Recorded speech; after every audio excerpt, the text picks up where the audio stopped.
El doctor Dan Ben Abraham por más de 30 años ha enseñado principios hebraicos a miles de estudiantes por todo el mundo, compartiendo sus conocimientos en innumerables libros, en enseñanzas persona a persona, en conferencias presenciales y en Internet, así como programas de radio y televisión.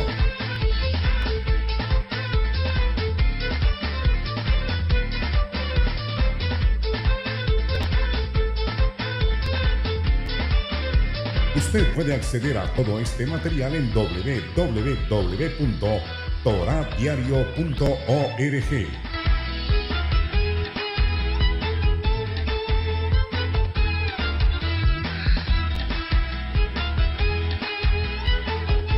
La Alianza Mesiánica Internacional AMI presenta al doctor y educador Dan Ben Abraham en su conferencia en línea. Bienvenidos. Shalom, shalom lekulam, shalom para todos. El tema que vamos a tratar en la clase de hoy es la continuación del tema que iniciamos este pasado Shabbat, donde entregamos las dos primeras sobre lo relacionado con la resurrección de Yeshua específicamente.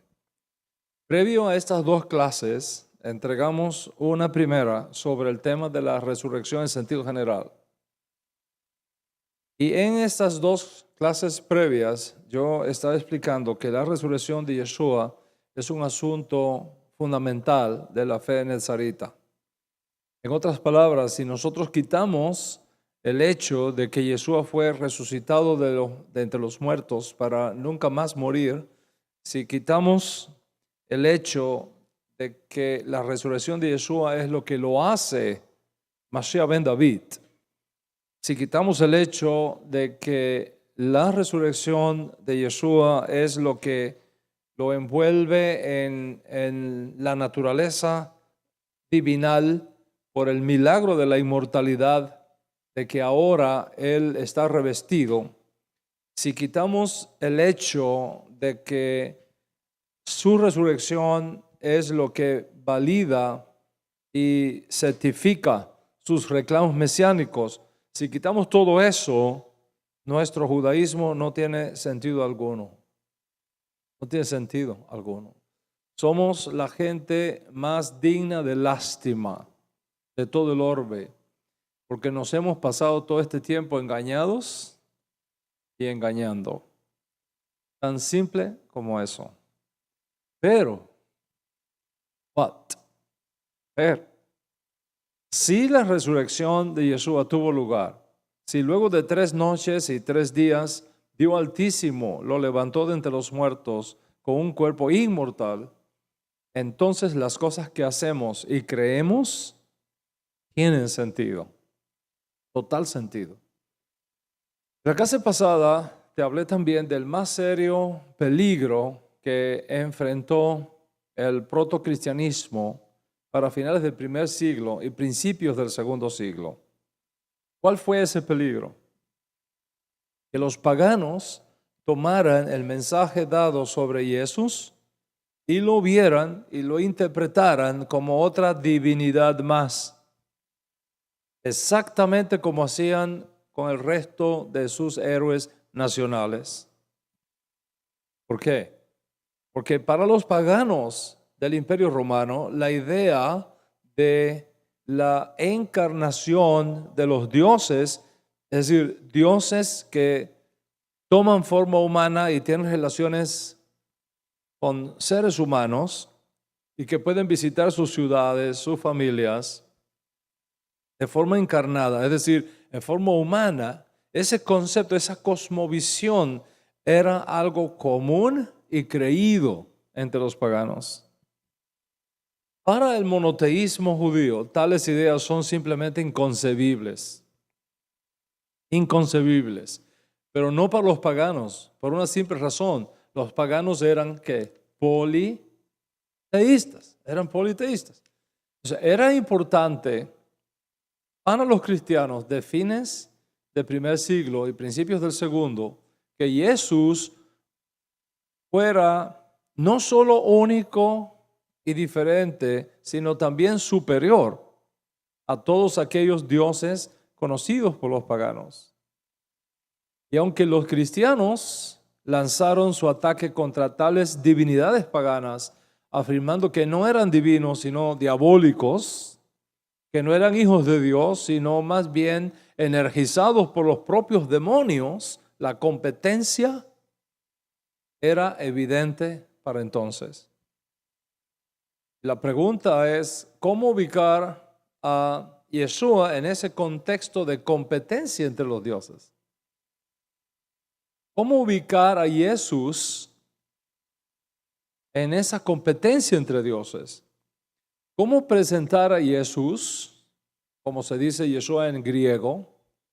¿Cómo presentar a Jesús como único, diferente y superior al resto de las conocidas divinidades paganas que ahora estaban en competencia con el Yeshua predicado por los cristianos, sin que se volviera otro más de la lista de dioses encarnados que tenían los paganos? Es críticamente importante que si no escuchaste las dos clases pasadas y la anterior sobre este tema, lo hagas lo antes posible. Porque allá están las respuestas a todas estas preguntas. Recuerda que el cristianismo no surge en un vacío cultural. Nosotros tenemos la tendencia a pensar que las cosas vienen en paracaídas. No es así. El cristianismo no surge en un vacío cultural. Surge en un mundo donde al hablar de Jesús había que probar que Él era superior a los milagros y a las maravillas que sus otros héroes dioses hacían. Los paganos no veían a Jesús como único en su clase. Lo veían como uno más que había llegado. Los cristianos se esforzaron en hacerlo ver no solo único y diferente, sino también superior. Es decir, Jesús no es otro Dios más de la lista de ustedes. ¿Y cómo podía ser Jesús superior a todos sus dioses? ¿Cómo podía ser? Los cristianos de fines del primer siglo y principios del segundo unieron dos conceptos hebreos en uno solo. Para la teología judía, por ejemplo, para la teología judía del primer siglo, el Mesías es visto como hijo de Dios. Ambos conceptos son la misma cosa. Son la misma cosa. Mesías e hijo de Dios están íntimamente relacionados. Para la teología judía del primer siglo, Mesías y rey de Israel es la misma cosa.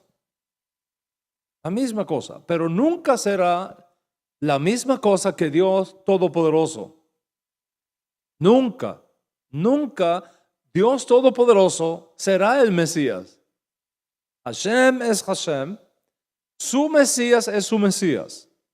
Son dos conceptos diferentes, dos realidades diferentes. Hashem, el único Dios, creador del cielo, creador de la tierra. El Mesías, su plan oculto, su proyecto secreto de redención. El Mesías, su escogido para establecer en la tierra la edad mesiánica. Los cristianos de fines del primer siglo y principios del segundo siglo unieron dos conceptos que en el judaísmo están separados. Ellos unieron Dios creador con Mesías redentor. Y de esa forma, Mesías y Dios vino a ser la misma cosa. Y es de esa forma que el Mesías judío se transforma en el Dios de los cristianos. Claramente, Yeshua nunca fue visto así por los apóstoles. Nunca fue conocido así por los apóstoles. Nunca fue interpretado así ni enseñado así por los apóstoles. En ningún momento.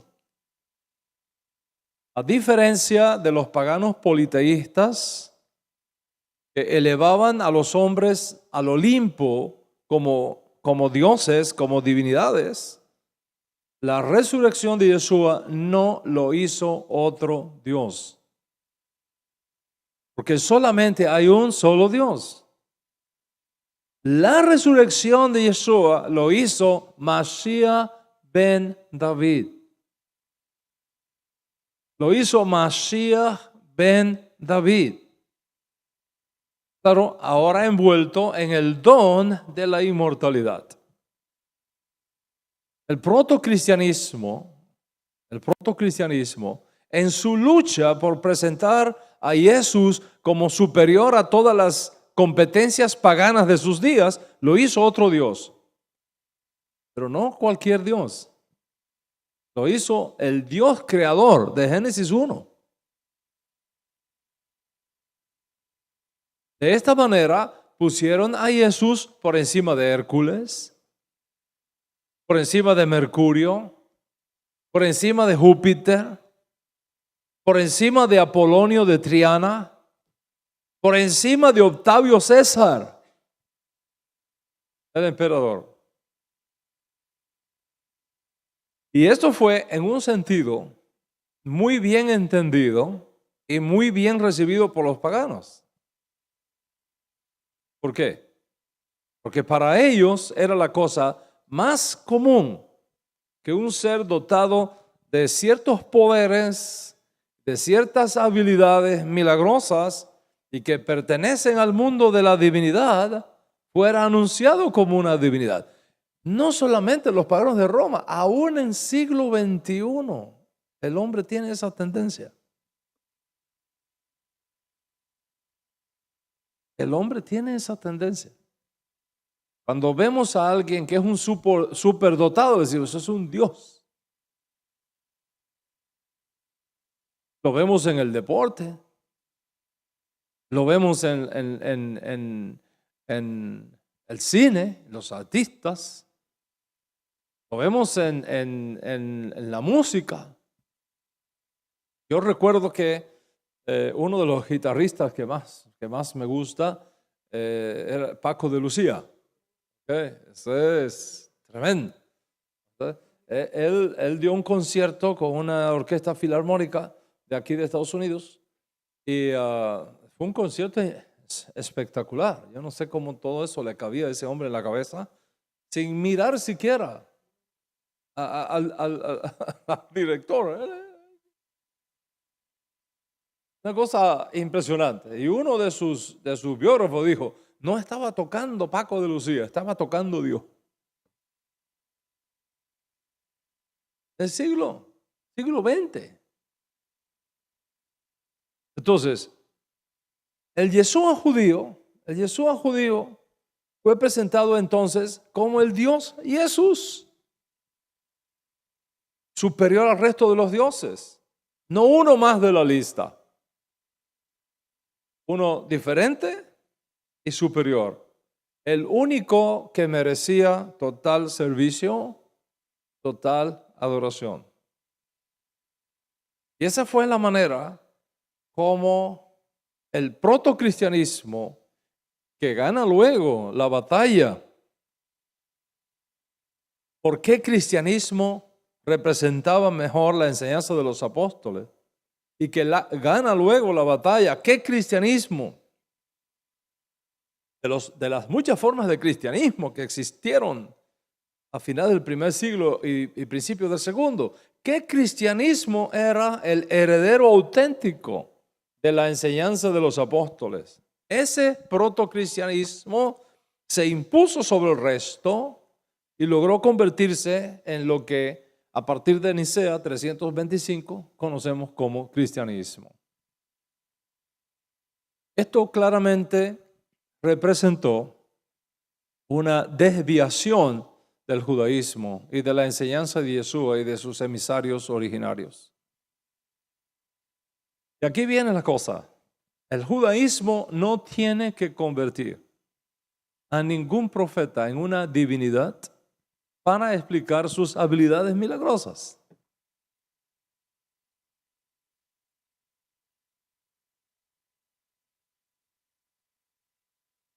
Yo recuerdo que en mis años de estudiante, en la escuela de divinidad, mi profesor de teología del Nuevo Testamento está enseñando una clase.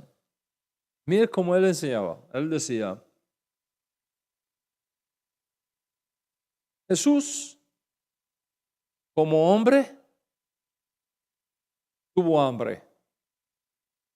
Como Dios, multiplicó los panes y los peces.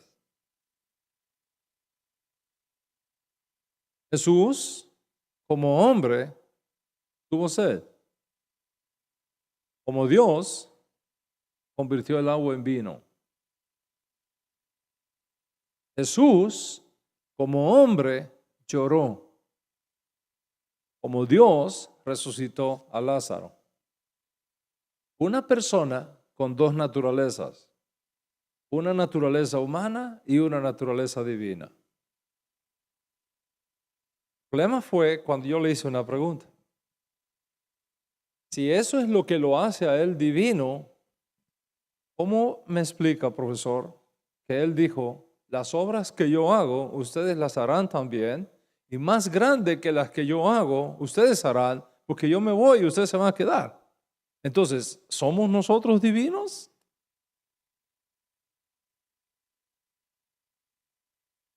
En pleno siglo XX, tú te puedes encontrar personas que no hay forma de explicar cómo Yeshua pudo hacer lo que hizo sin ser Dios. El judaísmo tiene una respuesta para eso.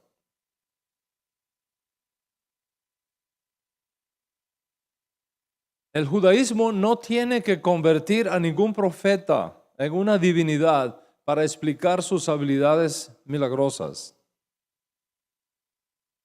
Desde el punto de vista de la teología judía, es posible para un ser humano experimentar poderes y habilidades espirituales extraordinarias. No porque sean dioses en forma humana, no porque sean divinidades,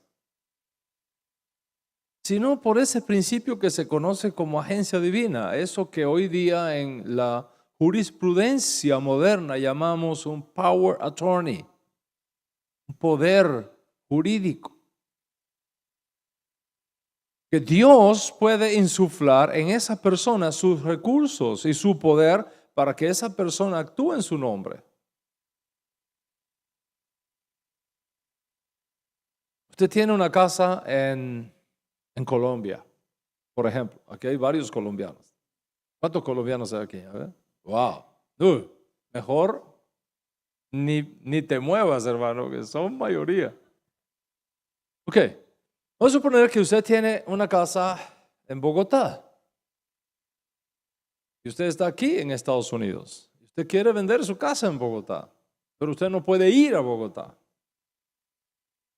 Hay un recurso legal que se llama poder jurídico, power attorney.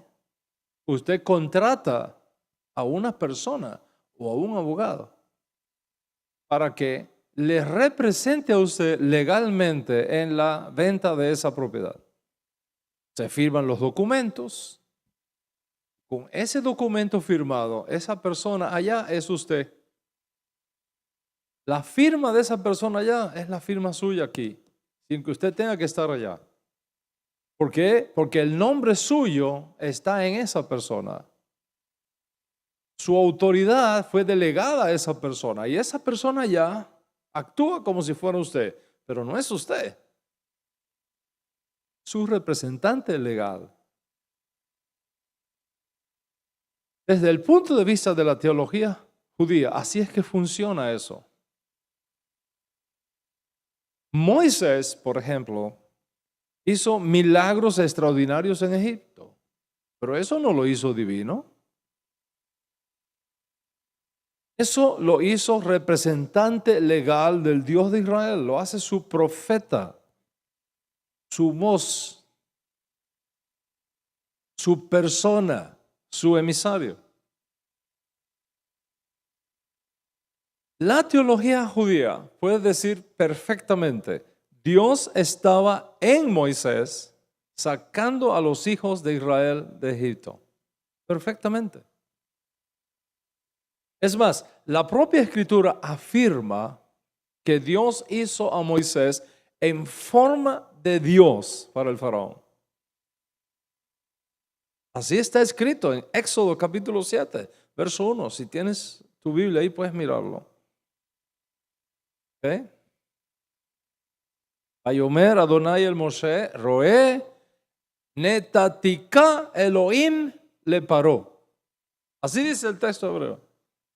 Y le habló Hashem a Moshe y le dijo, mira, yo te he puesto como Dios para el faraón.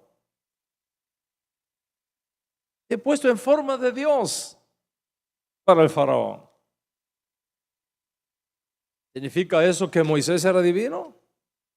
Porque Dios lo constituyó, Hashem lo constituyó Dios para el faraón.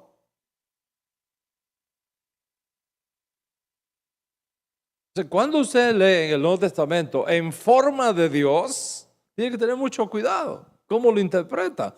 Si lo interpretas con una mente pagana, vas a llegar a una conclusión. Si lo interpretas con una mente judía, vas a llegar a otra conclusión. Depende de qué mentalidad está interpretando la información, la data que tenemos. Moisés fue hecho Dios para el faraón. En el judaísmo, una persona humana puede ser llamada Dios y eso no tiene nada que ver con divinidad. Nada que ver con divinidad. Los cristianos de fines del primer siglo, principios del segundo, no lo vieron así. Ellos formaban parte de una cultura donde era imposible separar Dios de divinidad.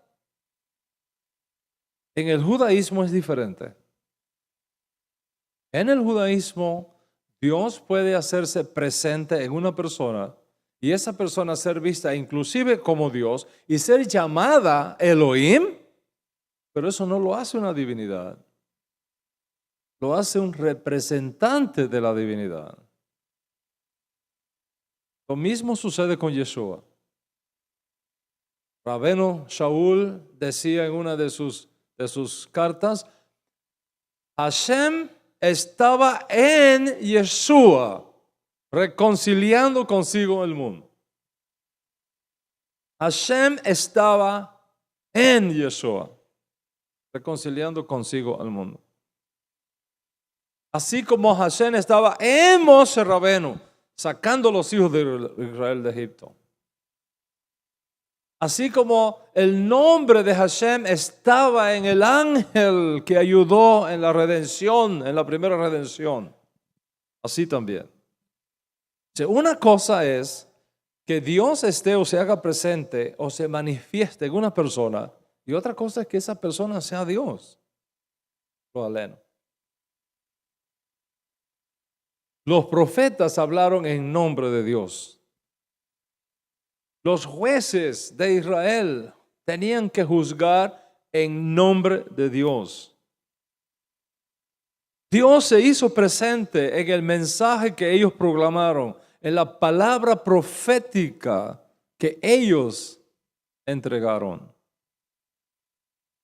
Basta leer, por ejemplo, el Salmo 82, donde se afirma claramente, ciertamente Dios está en medio de los dioses.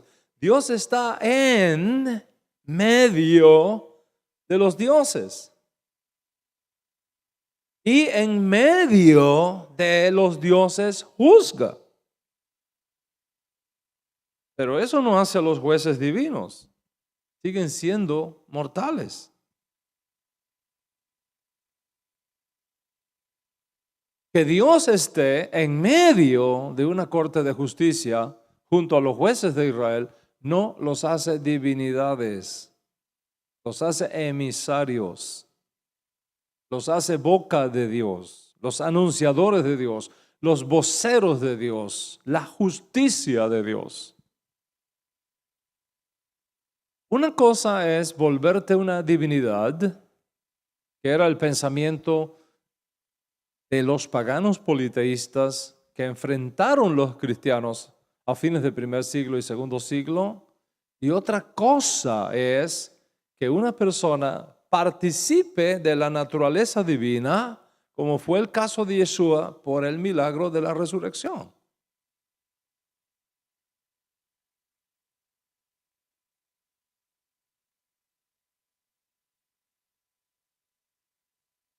¿Me sigues? Voy a repetir ese principio. Una cosa es volverte divinidad, que era el pensamiento de los paganos politeístas que enfrentaron los cristianos. Y otra cosa es que una persona participe de la naturaleza divina, como fue el caso de Yeshua, por el milagro de la resurrección. Y el hecho de que Yeshua ha resucitado es visto como primicias de la resurrección. Primicias. Donde quiera que hay primicias, vienen otros frutos después. Solo que la primicia aparece primero. Pero el concepto mismo de primicia significa que hay más frutos iguales que vienen detrás. El hecho de que Jesús ha resucitado es visto como primicias de la resurrección. Significa que todos los que hemos de ser resucitados por Hashem, como Él, participaremos también de la naturaleza divina que ahora temporalmente y de forma exclusiva la disfruta el Mesías como primicias de la resurrección. Como el primero y el único ser inmortal que existe a esta fecha. No Enoc, no Elías o Hanabí.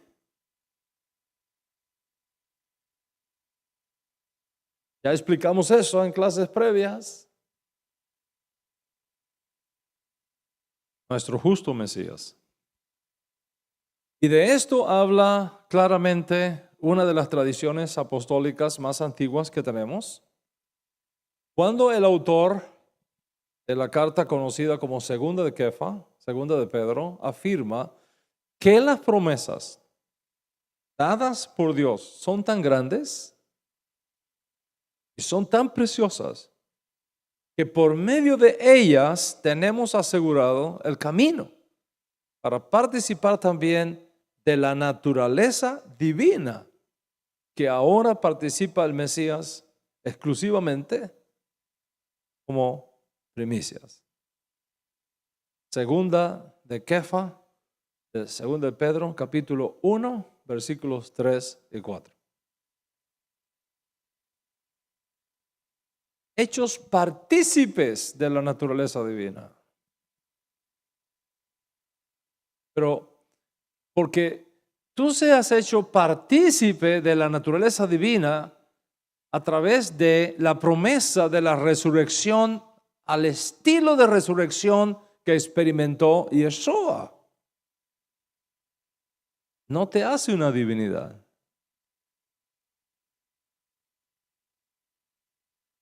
Por eso te decía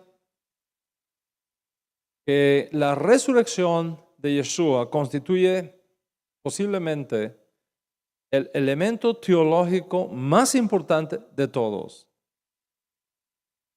Más importante de todos. Porque no solamente lo afirma como el Mesías de Dios, sino que lo separa completamente de los conceptos paganos de hombres que se hacen dioses. La resurrección de Yeshua no lo hizo una divinidad. Lo constituyó en Mashiach ben David.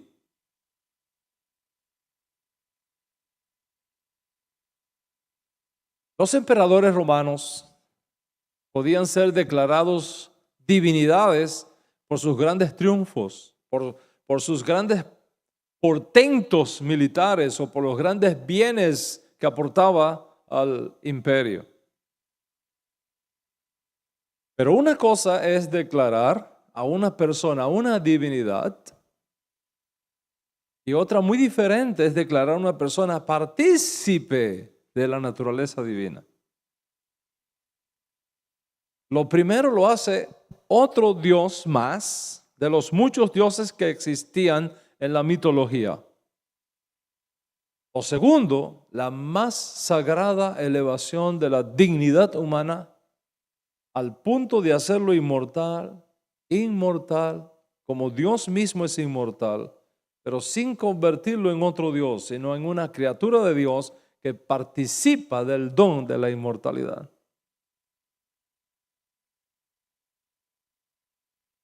Los cristianos entraron en competencia con los paganos con respecto a quién llamar una divinidad, un Dios. Como el emperador y el culto al emperador estaba en todo su apogeo, para entonces era sumamente importante para los cristianos que su héroe, Jesús, fuera incluso superior al emperador. Y la única forma de hacerlo superior a Mercurio, superior a Júpiter, superior a Hércules, superior al emperador, era convertirlo a Jesús, convertirlo en un Dios de Dios, luz de luz. Como te dije previamente, lo convirtieron en el creador de todo lo que existe. Lógicamente, si Jesús es el creador de todo lo que existe, ¿quién puede competir con él? Él es superior.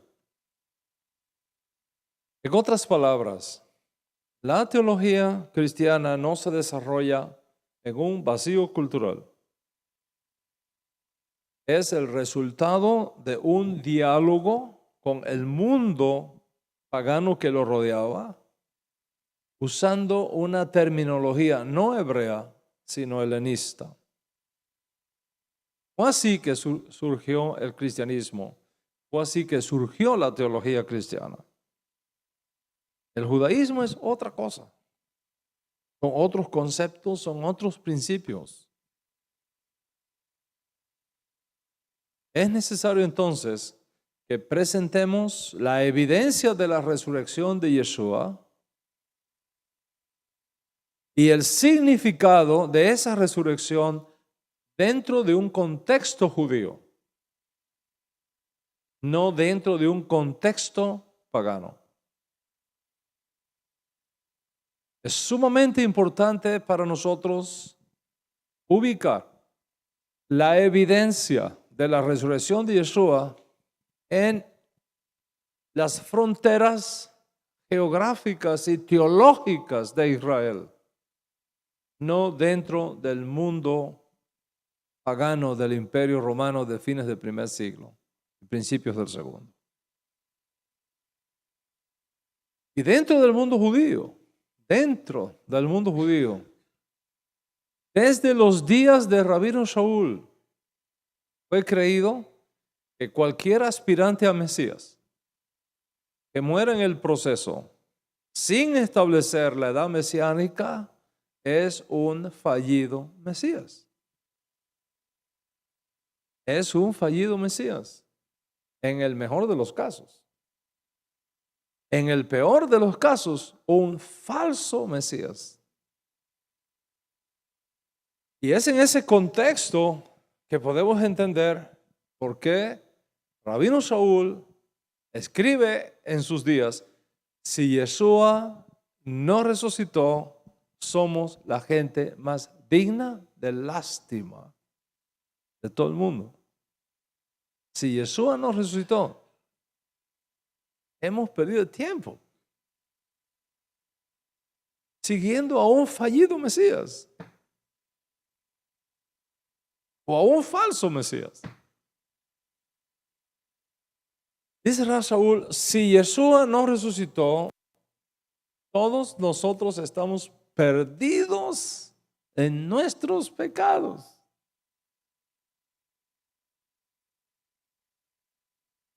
Y como puedes darte cuenta, la resurrección del Mesías es una verdad fundamental del judaísmo que represento en esta casa. Y cualquier cosa que exista aquí, cualquier cosa que exista aquí, parte del hecho de la resurrección de Yeshua.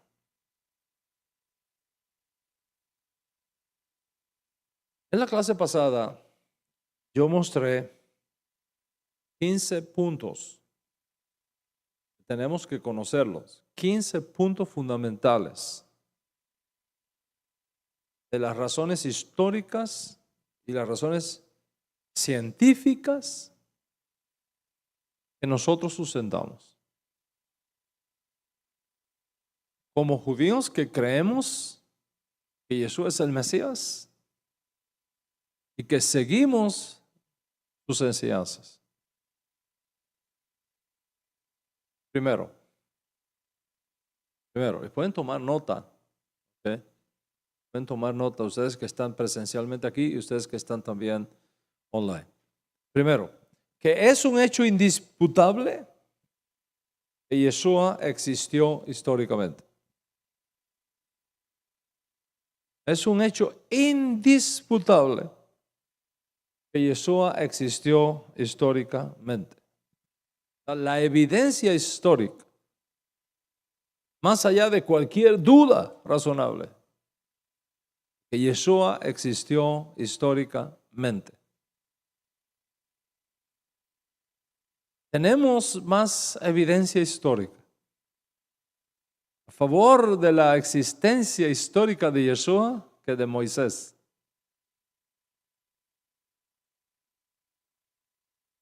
Hasta este momento que yo les estoy hablando, la única evidencia histórica de la existencia de Moisés es la que está en el Tanaj, en nuestra Biblia hebrea. No hay evidencia histórica de la existencia de Moisés fuera de la Biblia hebrea. Lo mismo de Abraham.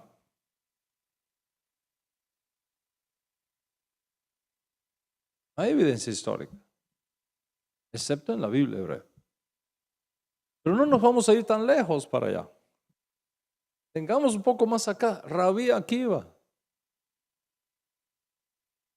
Rabí Akiva, que es el padre intelectual del judaísmo talmúdico. El gran rabino Akiva. ¿Qué evidencias históricas fuera del Talmud tenemos de la existencia del Rabí Akiva? Cero. Ningún historiador habla de él. No existen libros fuera del Talmud que hablen de él.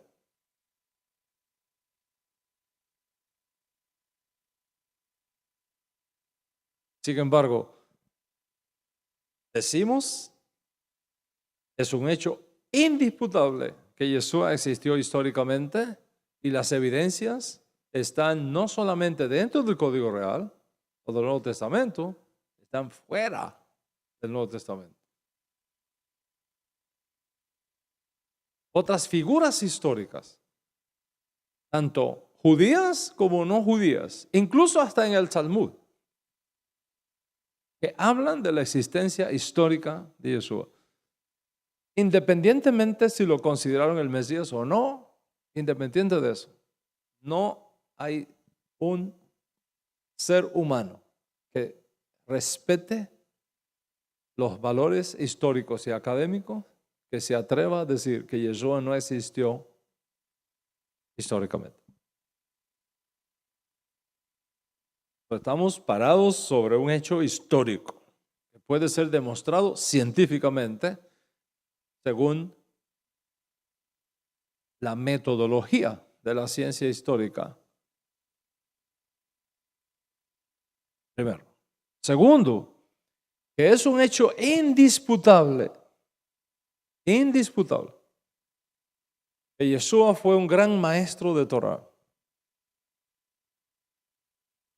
Gran maestro de Torah. Le llamaban rabino, no porque existiera ese título como hoy existe, En el primer siglo, el título, en la época de Yeshua, el título de rabino no era un título académico. Era una expresión de respeto hacia una persona que era evidente que conocía de lo que estaba hablando.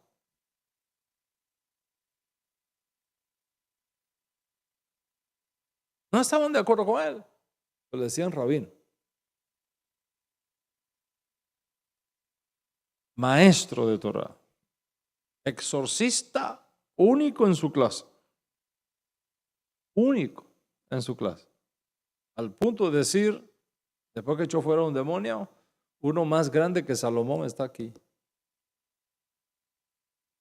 Salomón escribió tratados de cómo sacar fuera demonios. Salomón era un exorcista muy grande. La gente venía de todos lados para ver cómo hacía los exorcismos que él hacía.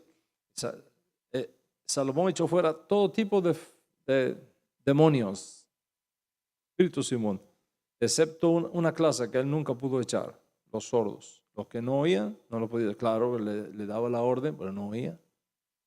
No podía.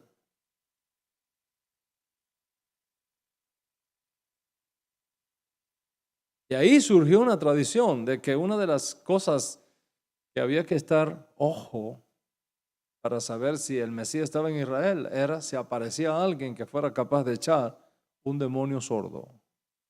Si aparecía alguien que fuera capaz de echar un demonio sordo, posiblemente sea el Mesías.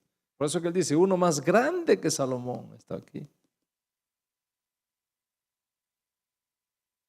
Fue un exorcista único en su clase, hacedor de milagros y portentos. Impresionante. Los milagros que Hashem hacía a través de él.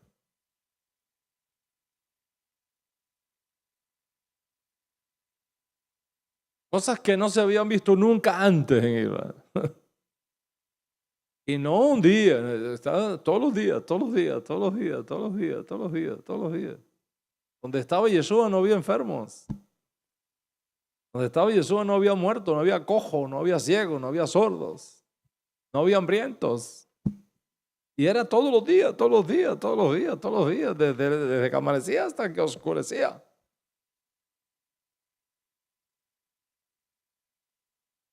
De él brotaba una gracia y de él brotaba una unción que no se acababa. No se acababa.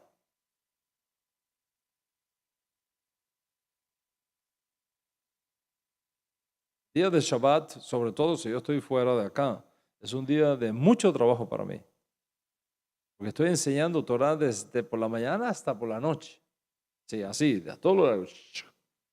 Cuando ya termino de hacer Hadala, yo no quiero ni ver a nadie, lo que quiero irme a tomarme un baño y descansar. Porque uno termina agotado, drenado.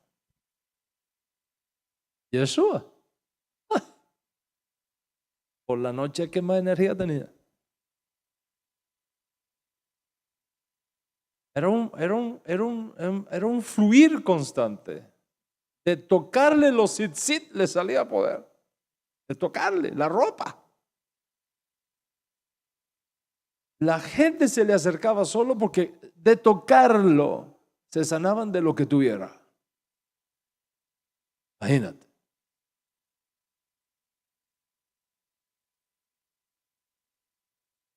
Un hombre que enfrentó con un valor extraordinario el establishment judío de sus días. Y que se consideró a sí mismo un profeta escatológico, un profeta mesiánico, un profeta apocalíptico, que anunció la revelación y establecimiento inminente del reino mesiánico en Israel si una condición se cumplía: teshuvah, arrepentimiento. El reino de los cielos está cerca, pero ustedes tienen que arrepentirse. Esas palabras no fueron dichas al judío bueno, al fariseo bueno. al judío noble que esperaba el reino de Dios. Eso fue dicho contra el establishment.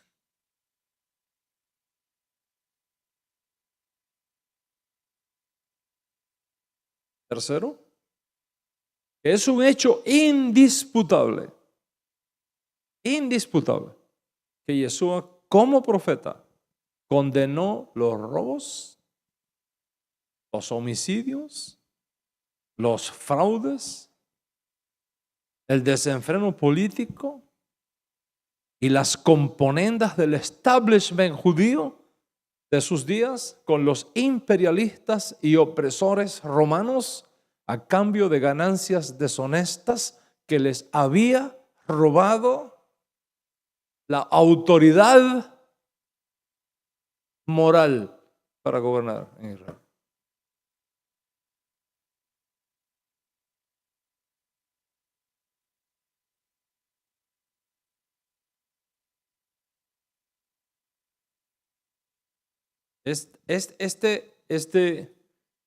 Esta condenación de Yeshua lo eleva a un nivel ético donde su santidad fluía como ríos que arrasaban a todos sus oponentes. Que lo que más le temían a Yeshua, el establishment, era su santidad. Que no tenían por dónde.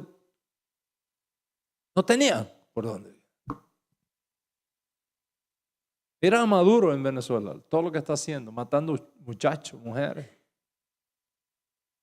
Más de 5,000 sicarios de Cuba metidos como si fueran venezolanos, matando a los venezolanos allá.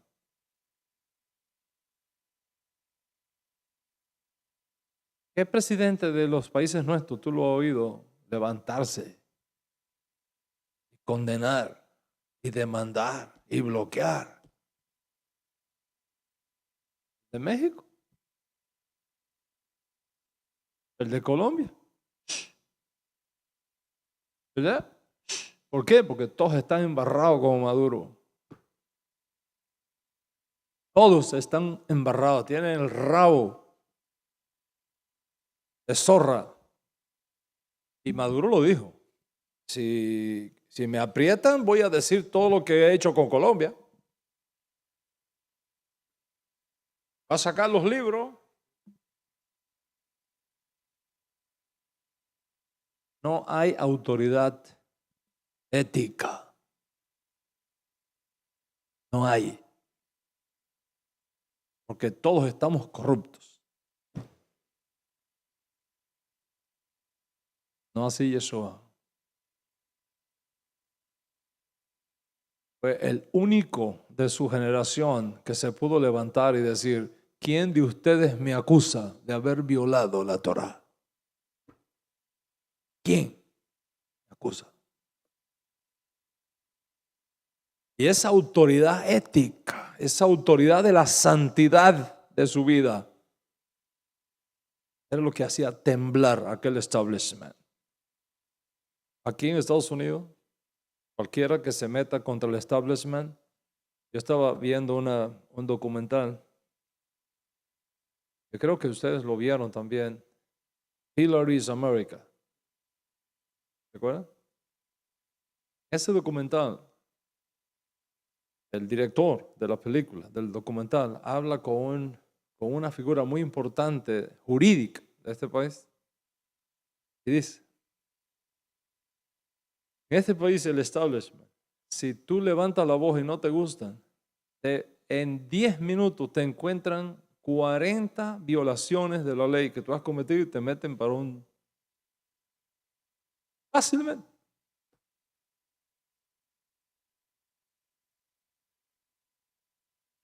Fácilmente.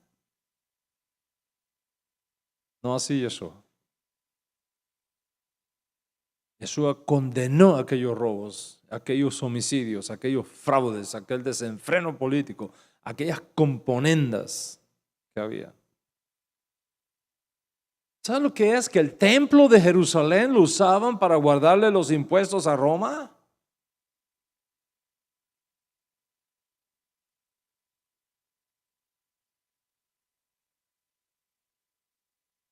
Cuarto, que es un hecho indisputable, que Yeshua se opuso a que los romanos tuvieran el control del pueblo judío en sus manos. Se opuso a dar legitimidad a los reyesuelos marionetas impuestos por Roma, que no eran de la casa de David.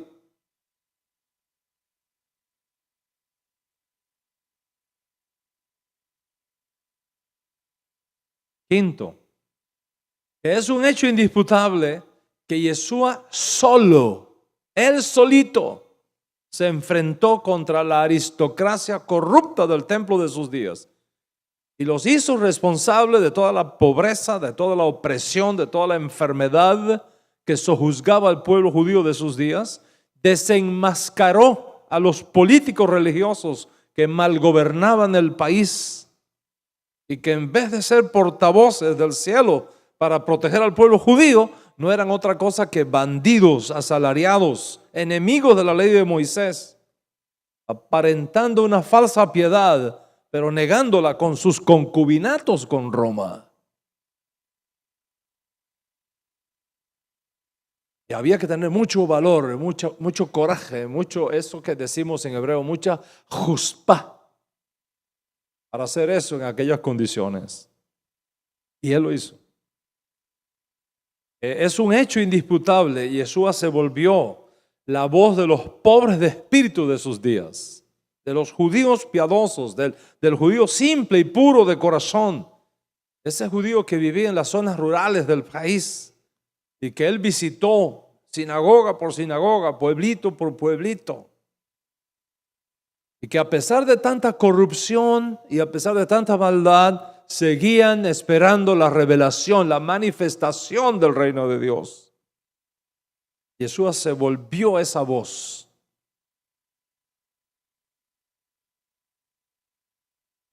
Es un hecho indisputable que Yeshua decide cumplir lo que él consideró ser su más sagrada misión alguna vez impuesta sobre judío alguno: el Mesías de Israel, el Redentor de Israel, el que trajera la edad mesiánica a Israel y eventualmente a todo el mundo.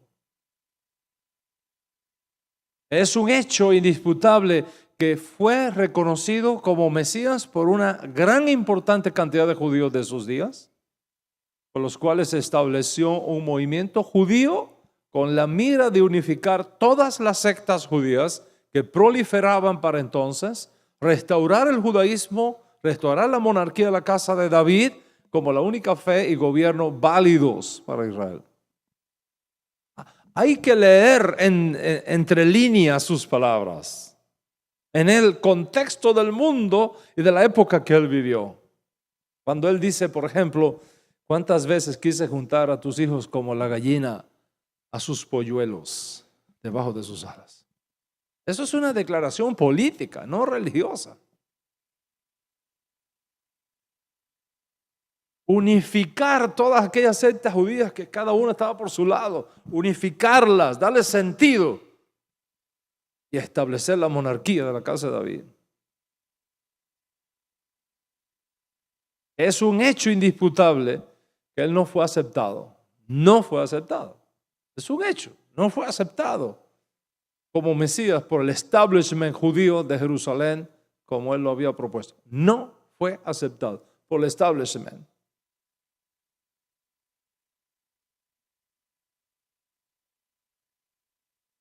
Que es un hecho indisputable que hizo algo en el templo de Jerusalén que provocó su arresto, apoyado en la traición de uno de sus seguidores íntimos, que filtró sus planes mesiánicos, que Yeshua discutía en privado con sus discípulos y que se los pasó al establishment.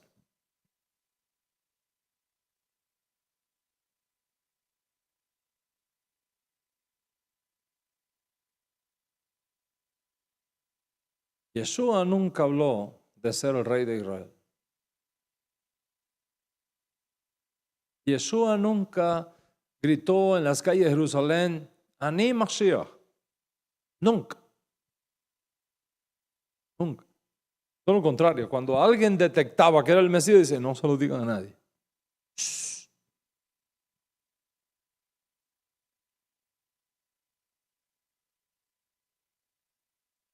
Hay una tradición que afirma que algunos judíos se enamoraron tanto de Yeshua que quisieron proclamarlo rey y salió huyendo, se escondió de ellos. Nunca. Lee las fuentes que tenemos y verás que en ningún momento Yeshua públicamente dijo que era el Mesías.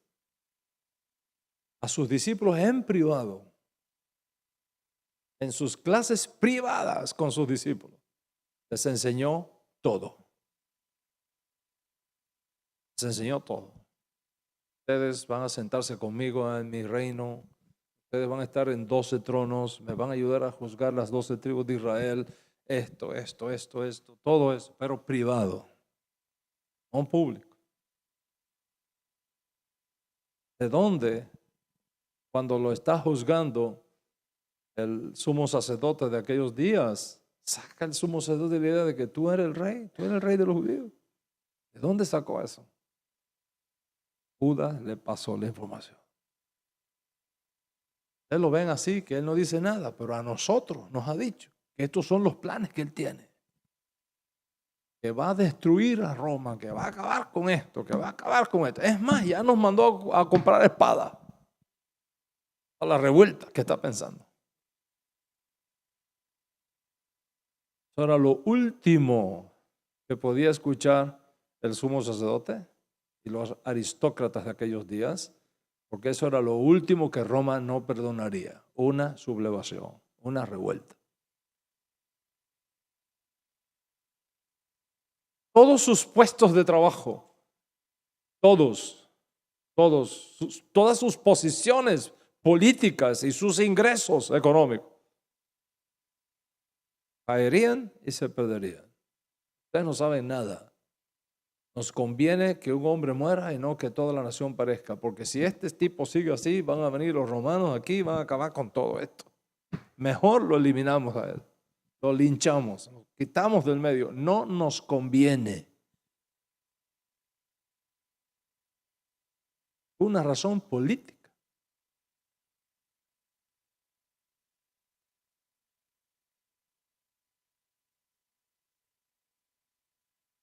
Cuando ese establishment tiene esa información dada por uno de sus discípulos, se convence de que sus sospechas eran ciertas, que Jesús es un agitador peligroso de masas, una seria amenaza a sus riquezas, intereses, a sus posiciones políticas, y a poner en riesgo la paz con los romanos. Y es ahí donde deciden eliminarlo.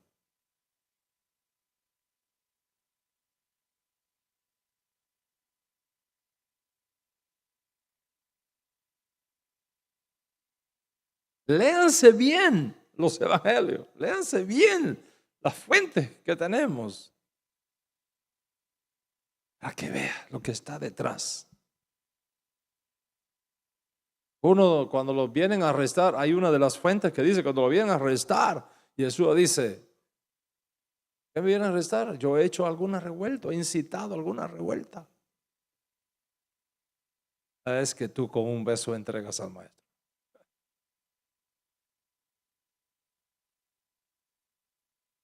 Que es un hecho indisputable, que Jesús entiende entonces que va a ser condenado a muerte y acepta su muerte bajo un principio del judaísmo.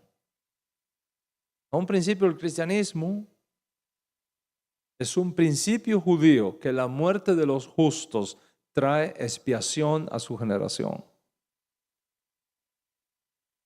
Es un principio del judaísmo. Cuando él ve que no queda otra, que ese es el destino que el cielo le tiene preparado, acepta su muerte como expiación por su generación. Se somete a los designios de Dios Altísimo. Y no solamente se somete a estos designios, más bien ahora los provoca. sin renunciar a su misión mesiánica del principio.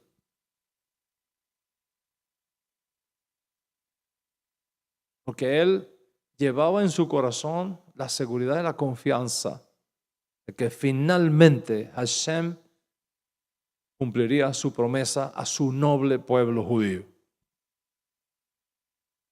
Hashem cumpliría su promesa. Que es un hecho indisputable que lo trajeron a Pilato para ser juzgado, no el pueblo judío, el establishment,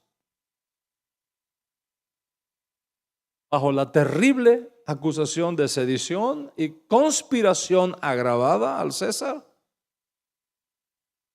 un cargo penado por la pena capital en el Imperio Romano de aquellos días. Son hechos sobre los cuales nosotros establecemos nuestra relación con Yeshua.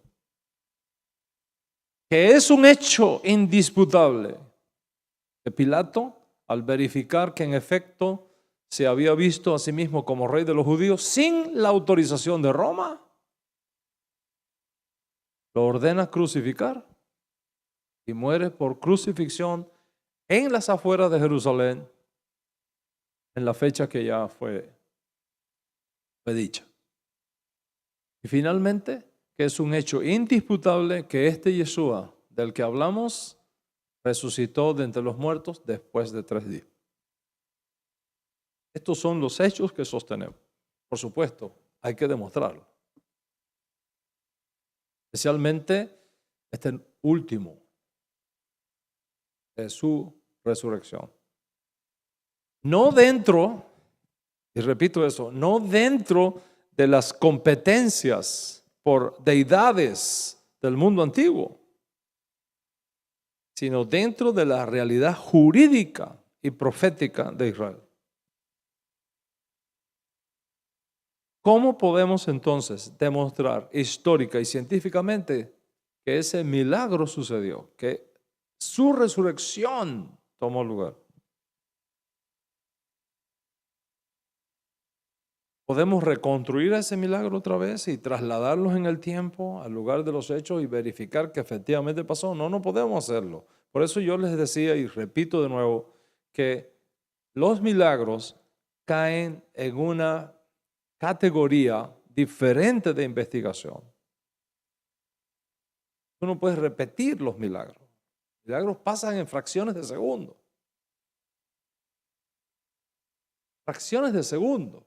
Yo les conté los otros días el casi accidente que tuvimos en el aeropuerto Douglas de Charlotte.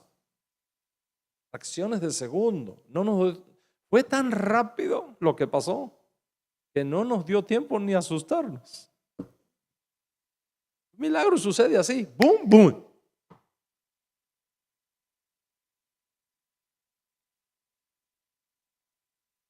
Y por eso es que los milagros caen en una categoría diferente de investigación.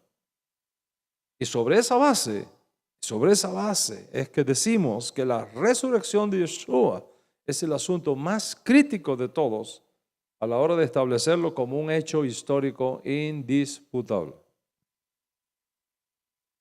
¿Qué tenemos entonces? ¿Existe alguna manera de asumir históricamente la resurrección de Yeshua? ¿Existe alguna manera de demostrar, más allá de cualquier duda razonable, la resurrección de Yeshua? Ciertamente que sí. Ciertamente que sí. Al hablar de la resurrección de Yeshua, tenemos que partir de 3 hechos históricos previos. 3 hechos históricos previos. Primero, existió históricamente.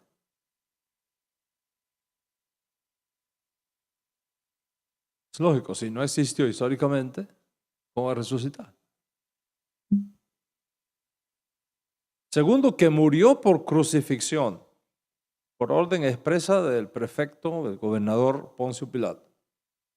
Lógicamente, otra vez, si Yeshua no murió, no pudo resucitar. Y tercero, que fue sepultado y su tumba sellada al estilo propio de aquella época. Esos son los hechos. Y estas cosas ya han sido demostradas históricamente. Han sido demostradas históricamente en las clases pasadas. Por eso repito, es importante que si esta es la primera vez que escuchas de este tema, busques las conferencias previas y te pongas al día. Partiendo de esa plataforma que existió y que murió y que fue sepultado, podemos hablar ahora de la resurrección. Lo primero que haremos es mirar la base textual que tenemos sobre la resurrección en los masoretas, lo que se conoce como los evangelios canónicos, es decir, Meir, Hillel, Matiahu y Yohanan. O la clásica nomenclatura tradicional, ¿no? Marcos, Lucas, Mateo y Juan. Siempre me gusta aclarar, para despejar dudas, que aunque en la mayoría de las Biblias cristianas aparece Mateo, Marcos, Lucas y Juan, estos 4 libros fueron los últimos que se escribieron.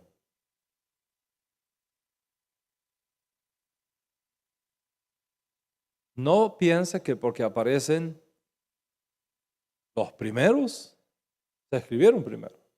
Son los últimos. Si fuéramos a colocar el Nuevo Testamento en un orden cronológico, el primer libro que aparecería en el índice sería Gálatas. Después, Primera Tesalonicenses. Así, y el lugar que ocupa en el índice tradicional, Apocalipsis, ahí habría que poner a Juan. El Evangelio de Juan. El Evangelio de Juan surge 30 años después de Pablo.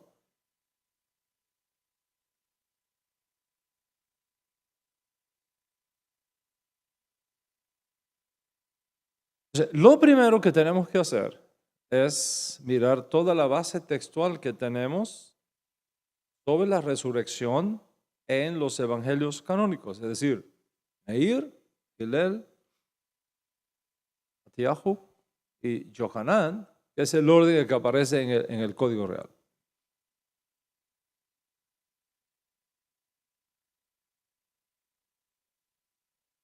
Por supuesto, leer todo eso nos tomaría un tiempo, ¿okay?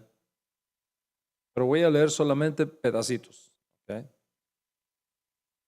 En la narrativa, según Meir, y pasado el Shabbat, Miriam de Magdala, Miriam la madre de Jacob y Shelomit compraron especias aromáticas para ir a ungirlo. Y muy de mañana, en Yom Rishon, llegan al sepulcro cuando ya había salido el sol y decían entre ellas, ¿quién nos removerá la piedra de la entrada del sepulcro? Porque era enorme. Pero al levantar los ojos, observan que la piedra ha sido rodada. Y entrando al sepulcro, vieron a un joven sentado a la derecha, vestido de una ropa larga y blanca, y se privaron de miedo. Pero él les dice, no tengáis temor, buscáis a Yeshua Minasrat, el que fue clavado al madero, no está aquí, ha resucitado, mirad el lugar donde lo pusieron. Esa es la primera fuente.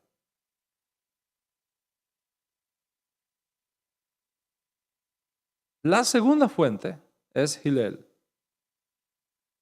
Y las mujeres que habían ido con él desde la Galilea, siguiendo de cerca, observaron cuidadosamente el sepulcro y cómo fue colocado su cuerpo. Y vueltas, prepararon especies aromáticas y ungüentos de mirra y reposaron el Shabbat conforme el mandamiento. Y en el Yom Rishon de la semana, el primer día de la semana, al comienzo del alba, siendo aún oscuro, fueron al sepulcro llevando consigo los ungüentos que habían preparado y hallaron que la piedra del sepulcro había sido rodada. Y cuando entraron, no encontraron el cuerpo de Yeshua. Esa es la narrativa que nos da Hillel. ¿Ok?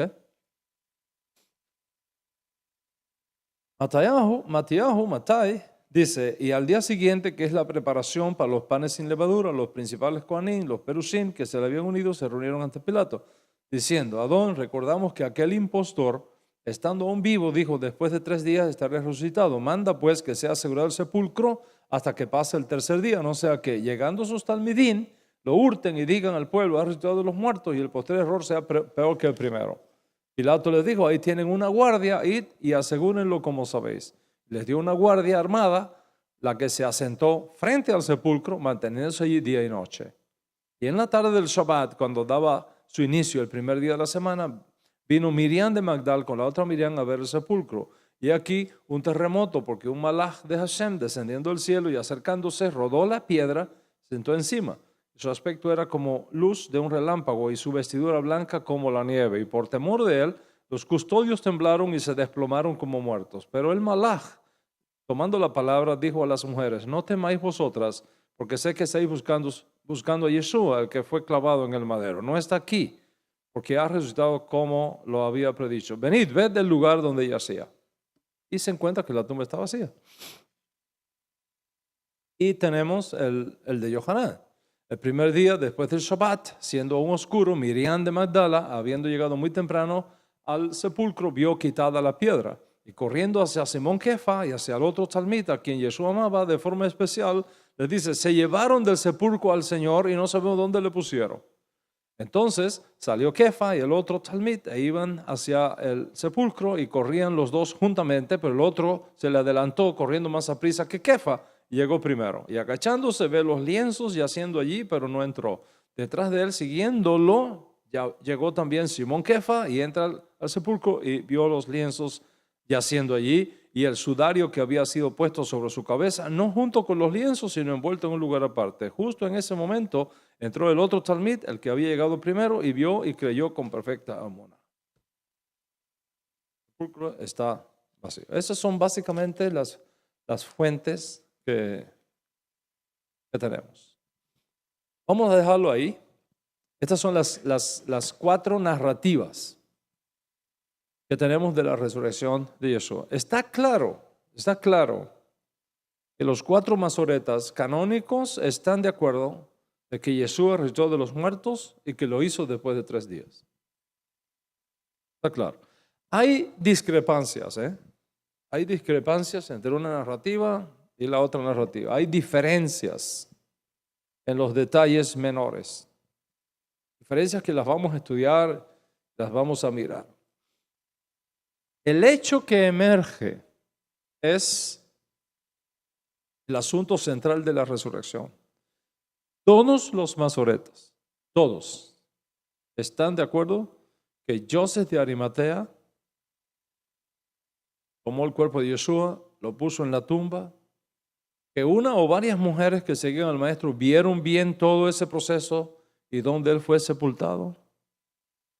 Todos están de acuerdo que a la mañana del primer día de la semana, 3 días después de la crucifixión, descubren que la tumba está vacía. Se encuentran con unos mensajeros celestiales quienes testifican que Yeshua ha resucitado. Aparte de las diferencias, hay un evento que queda clarísimo. Todos descubrieron que la tumba del maestro estaba vacía. Eso es un hecho. Todos descubrieron que la tumba estaba vacía. Las diferencias en los detalles es el resultado de la narrativa del hecho desde múltiples testigos, cuyos testimonios independientes, aunque contienen elementos diferentes, lejos de ser un problema, muestra que como todo testigo independiente no coincide en todos los datos porque no todos lo experimentaron ni lo vieron al mismo tiempo y de la misma manera. Si comparamos las diferencias de los diferentes testigos con otros hechos históricos, vamos a ver que la mayoría de las veces los hechos históricos difieren por una simple razón. No porque el hecho no ocurrió, sino porque provienen de fuentes diferentes con perspectivas diferentes.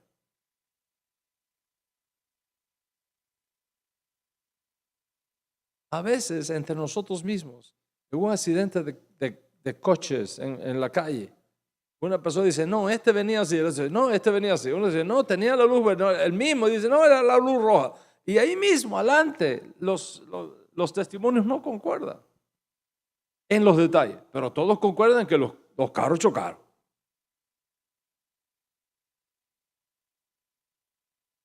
Léate o léanse la historia del cruce de los Alpes por Aníbal cuando fue a atacar a Roma, para que descubran cuán diferentes son las dos historias que existen.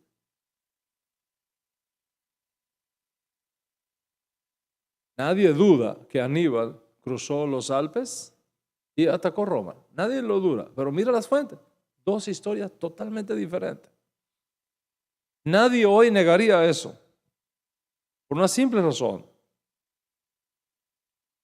Provienen de fuentes distintas, que lo vieron desde una perspectiva distinta. La mayoría describe las mismas cosas con palabras diferentes. Todos los masoretas, todos, están de acuerdo que fueron las mujeres las que descubrieron, primero que todos, fueron las mujeres las que descubrieron la tumba vacía. Y esto es precisamente lo que hace más creíble la historicidad de la resurrección. ¿Por qué? Porque en la época de Yeshua, no solo en Israel, en todo el Imperio Romano, la posición de la mujer y su rol y su lugar en la sociedad no es para nada lo que ustedes disfrutan hoy, mujeres que están aquí, que me están escuchando. No es para nada. Los rabinos antiguos no permitían a la mujer ni siquiera servir de testigo en una corte. Los rabinos antiguos. Una mujer no califica para dar testimonio en una corte. No se acepta su testimonio. Es más, algunos rabinos enseñaron que era preferible que se quemara un rollo de la Torá antes de entregárselo a las mujeres. Era preferible. ¿Sabes lo que es eso? Hoy nos suena rarísimo. En aquella época era lo normal. Era lo normal. Cuando llegaba un visitante en el mundo antiguo, cuando llegaba un visitante a una casa, los niños y las mujeres se tenían que ir para otro lado.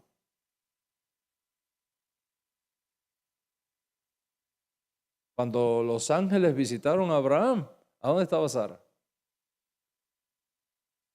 La tienda de atrás. Imagínate que usted me visita a mi casa y que yo le diga a Vivi, tienes que irte para allá, no puedes estar aquí. El lío que nos buscamos, hermano. Duermo en la calle. Pero eso es siglo XXI, eso es siglo XXI, Gilberto, querido, siglo XXI. No así en la época de Yeshua. ¿Sabes lo que dijo un rabino de la época de Yeshua? Bendito es el padre que engendra hijos, pero hay de aquel cuyos hijos son mujeres.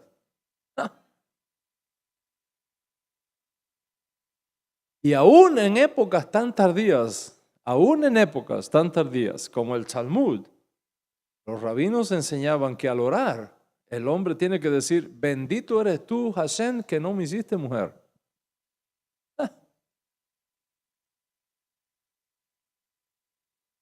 Si no, búscalo en el Sidur, Birkei Shlom, para que vea. Siglo XXI, se le sigue enseñando a la gente que siga diciendo ese disparate.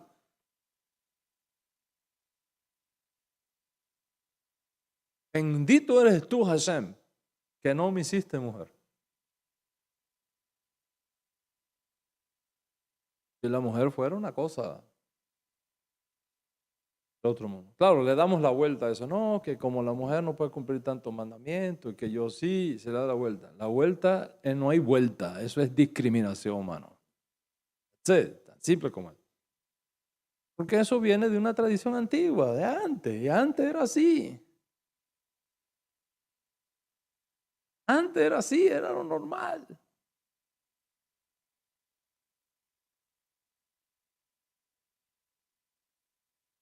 Entonces, en aquellas épocas antiguas, el testimonio de las mujeres en una corte de justicia no tenía mayor valor que la voz de un esclavo. No tenía mayor valor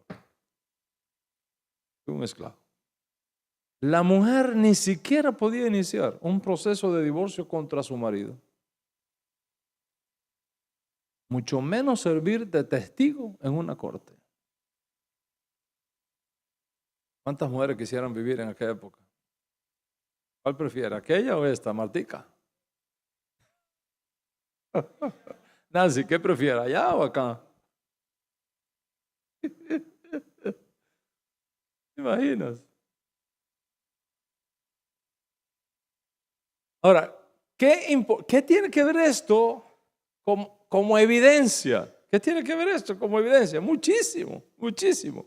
El hecho de que nuestros masoretas incluyeron la narrativa de las mujeres como las primeras que descubrieron la tumba vacía, tiene un peso histórico muy poderoso, porque nadie habría arriesgado la fabricación de una leyenda así, poniendo a mujeres de testigos.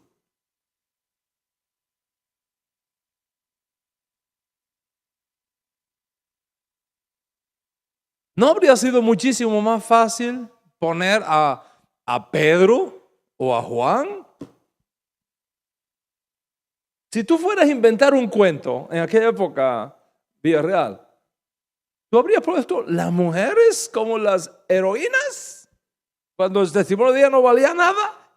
¿O hubieras puesto a hombres? Automáticamente te descalificas. Automáticamente descalificas el cuento. Y el hecho de que a pesar de todo eso lo pusieron.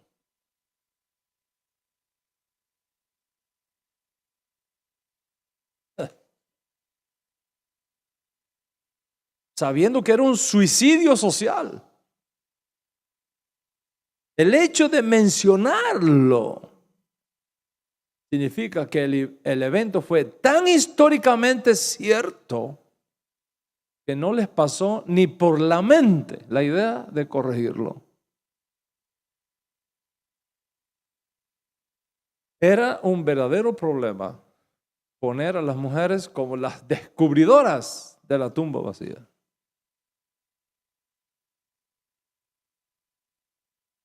Por otro lado, la costumbre de ir a las tumbas para poner ungüentos aromáticos sobre el cuerpo del amigo o familiar muerto era una práctica que las mujeres lo hacían, los hombres soslayaban eso por lo que ya conocemos, las leyes de purificación.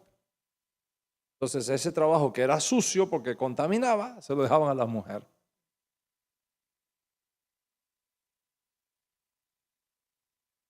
Y esa es justamente la primera evidencia de que la resurrección tuvo que haber pasado. De lo contrario, nunca habrían puesto a las mujeres ahí. Nadie en su sano juicio habría colocado mujeres testificando de un evento tan importante, excepto que ese evento fue tan real y tan evidente que era imposible ignorarlo. ¿Estás conmigo hasta aquí? Ok.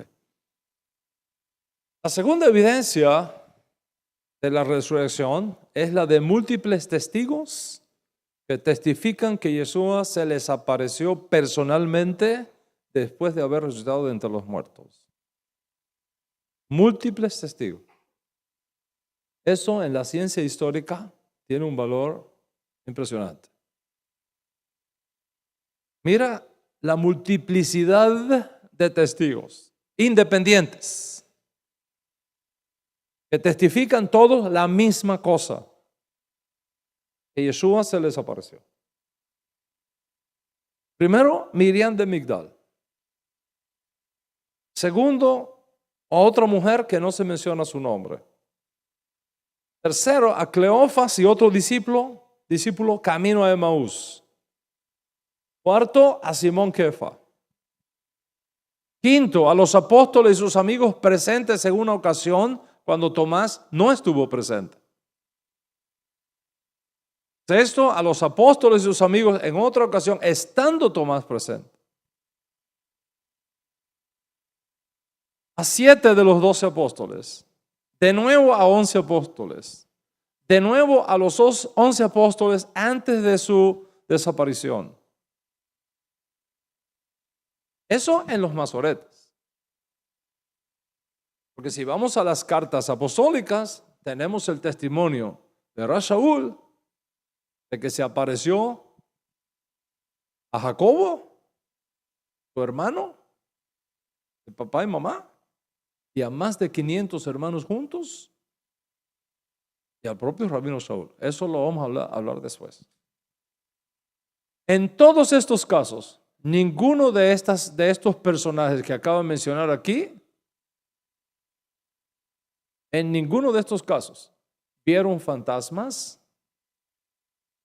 vieron espíritus, vieron una persona de carne y hueso que reconocieron como su maestro, aún con las marcas y heridas de la crucifixión.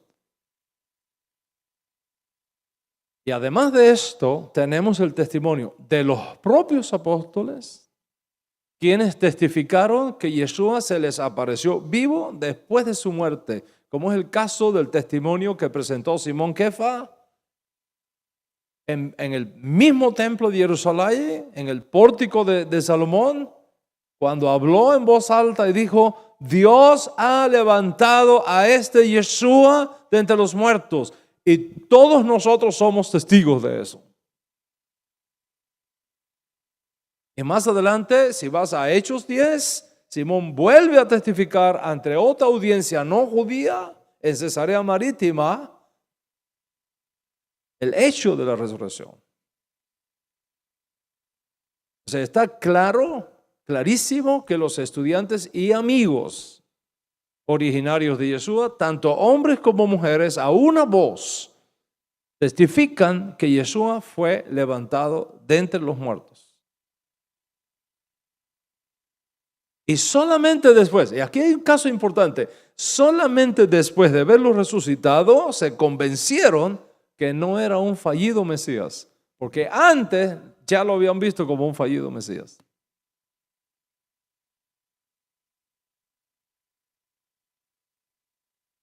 Solo después de verlo resucitado, se convencieron que no era un fallido Mesías. Toda la evidencia histórica apunta desde múltiples e independientes testigos que Yeshua resucitó de entre los muertos y que su tumba está vacía.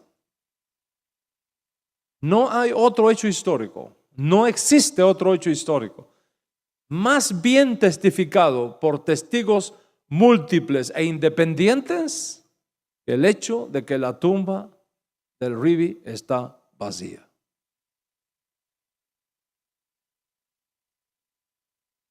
Bueno, es tiempo de concluir por ahora, pero he puesto delante de ti dos evidencias de mucho peso.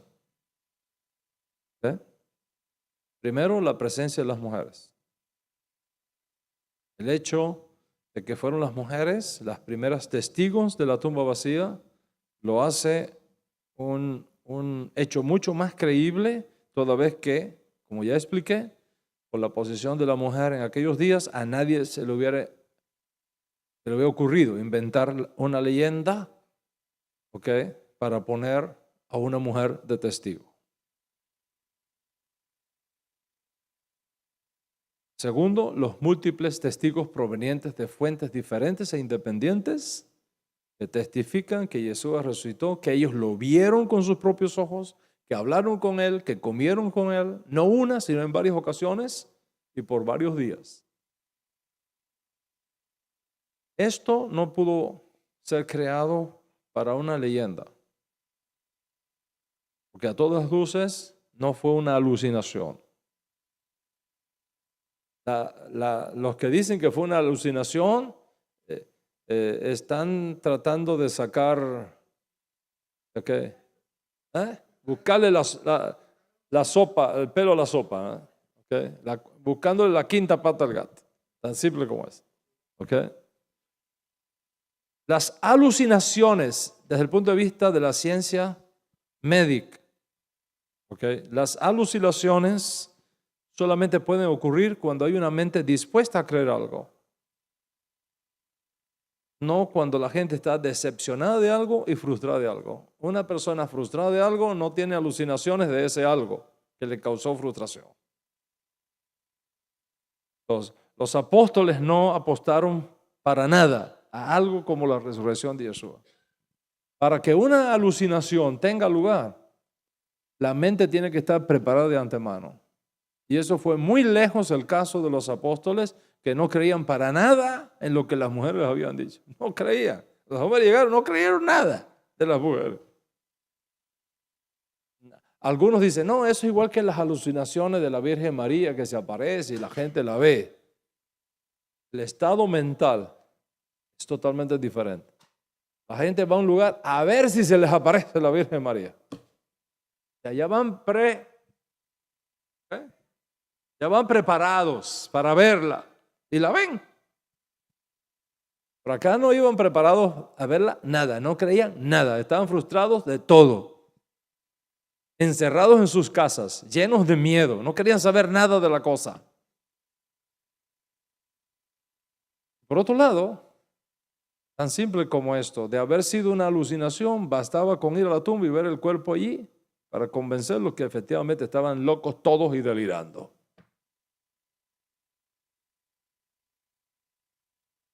Pero cuando se acercaron a la tumba para ver si era una alucinación, resulta que estaba vacía. No estaba el cuerpo ahí.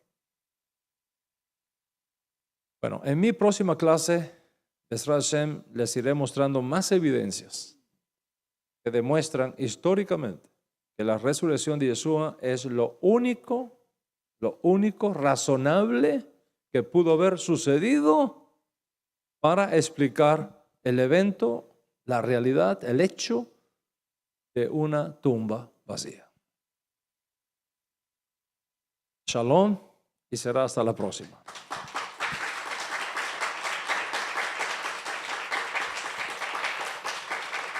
Baruch Hashem. Baruch Hashem.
אנחנו מאמינים בני מאמינים